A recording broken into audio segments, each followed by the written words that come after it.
Guys, nandito ulit ako sa amin yan. Actually, ang tagal ginawa nitong kalsada nito. Ang tagal namin naghirap dito sa kalsada na to. Natapos yung isang school year ng mga bata, saka lang to natapos. Pero hindi pa to nagagamit, nagbitak-bitak na. So marami nagreklamo. So ngayon, siguro nakailang buwan lang, 2 buwan ba na nagamit to. Heto na siya ngayon. So dahil palpak, dahil tinipid or nagkabitak-bitak agad, ayan, inuulit. So ngayon, nagsasuffer na naman kami na maglakad, pauwi, saka papasok. Siyempre tag-ulan ngayon, di lalo maputik. Pero alam nyo, kapag hindi umuulan, daig pa nito ang walang simento kasi sobrang alikabok. So ayan, makikita nyo yan. So binakbak na naman, di ba parang sayang yung oras, sayang yung pera, sayang lahat. Manong paggagawa, pagbutihan na lang, di ba? Kasi binabayaran naman. Hindi ko lang masabi kung ano ba nangyari.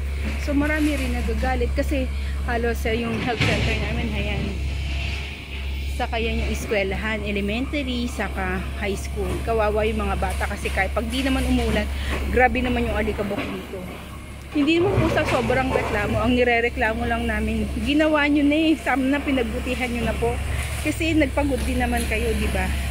Yun lang po yung ganang akin. So, pakita ko sa inyo ngayon yung ginagawa ulit. Sayang talaga. So, ayan guys. Binakbak lang nila ulit. So, heto yung ulit-ulit kami uli magdudusa rito. Kasi hindi nila ginawa ng tama. Kung ginawa nila to ng tama, sana wala nang ulit-ulit, diba? So, sayang. Sayang yung pera, sayang yung panahon. Maghihirap ulit. So, ayan ulit sila. Ayan ulit, at nakbak na naman ang aming daan. So, sino uli mahirapan? Kami uli at ang mga estudyante na pumapasok dito sa elementary at dito sa high school.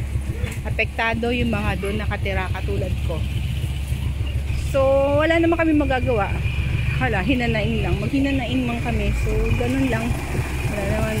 At least gagawin nila. Pero sabi nga, kailan pa uli matatapos.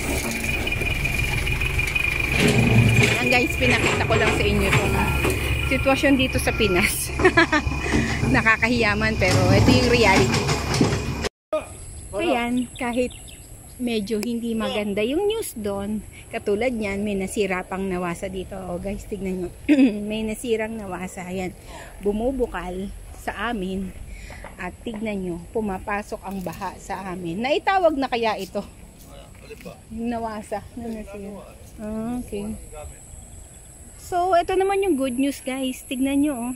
Ang ganda ng golden hour, diba? Ang ganda ng sunset. Diba, guys? Hindi lahat nakakalungkot.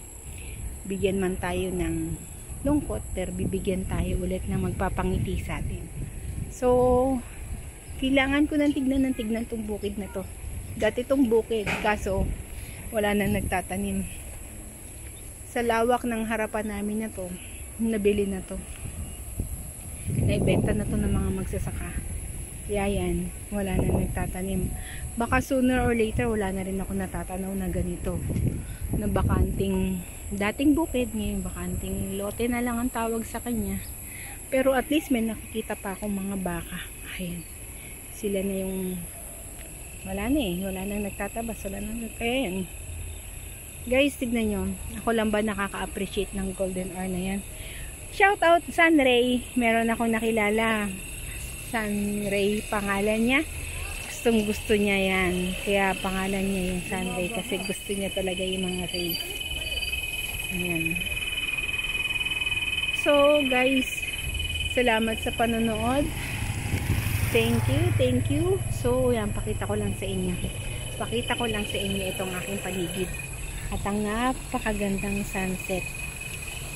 I'm so thankful lumabot ako dito para makita kung gaano kaganda ang sunset. Diba? Tandaan natin, Every gising is a blessing. Yan. Every gising is a blessing talaga.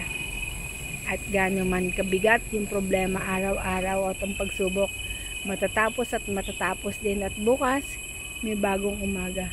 Magandang umaga. So ngayon guys, thank you na. Thank you for watching.